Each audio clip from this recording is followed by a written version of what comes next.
How do you have time for another show?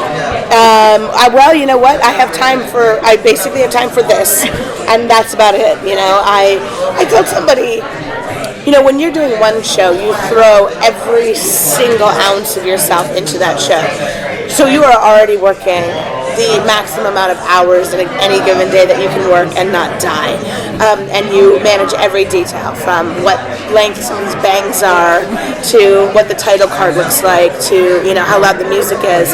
And when you add more work, you still only have a certain amount of time in the day, so it really just becomes about, okay, so I'll give up on now, I won't micromanage the length of the bangs. And I'll damn well hope that whoever I put in my place has good bang taste, And then you add the third show, and it's the same thing. You're like, okay, well now I won't be able to go to the sound mix all the time for all these shows. So hopefully I've trained people that hear it like how I hear it, so that they can be the arbiters of what it should sound like. So it weirdly enough, it's the same amount of work. It's just delegated differently and executed differently.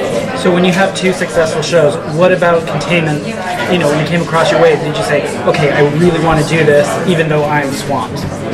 It was the material, 100% actually. They called me from the studio, and one side had said, we don't want you developing. And the other side called and said, hey, do you want to develop? And I had to laugh because I'm like, oh, these guys clearly do not talk to each other. And I said, you know what, I'm not available, but I'd love to come in and talk, because a girl likes to be invited to the party, right, even if she can't come. So I go in and I'm talking to them, and they talk me through all this material that they've acquired, and they asked me what kind of stuff I like to do, and I said, I love to tell stories about love and friendship and family and loyalty and grief and loss, and I like to drop, people into extremely, extremely vivid and specific circumstances, whether it be a vampire universe or, something. And I said, and I love virus movies. I'm obsessed with virus movies, and their jaws fell open because they had just purchased a format out of Belgium that was about a quarantine, and so they said, well, we have one, and I was like, are you kidding me? And it worked because I watched it and I thought it was so good. Like, it's the kind of show that I would binge watch on Netflix tomorrow, easy, and think was spectacular. And I thought, well, if it's this good, then I know it works. The proof of concept exists. The show works, and so all I have to do is make it my own and make it better, make it different, whatever.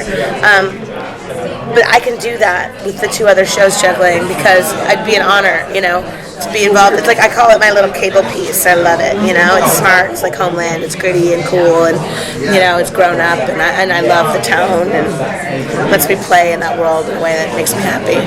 So in what way did you put your stamp on the concept, and where do you see it going? Obviously, the biggest shift is it's not Antwerp, it's Atlanta.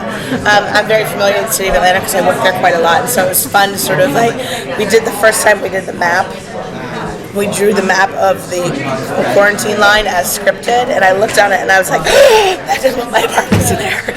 I'm inside the cordon. So then I was wrong, and I'm actually just outside, which is good, so it's safe. But mostly it's in trying to represent the cultural diversity of America and of Atlanta specifically. It opened a lot of doors for storytelling.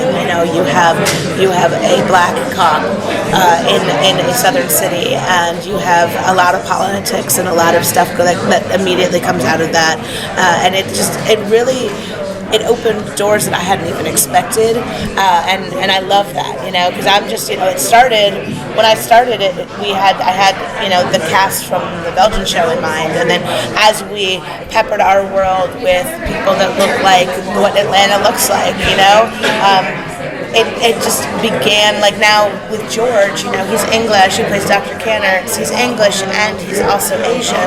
So then you're like, okay, what's his backstory? Why did he leave his community, his family? Why is he in Atlanta of all places? What brought him here? And it just makes you ask those questions that can contribute to the story in great ways.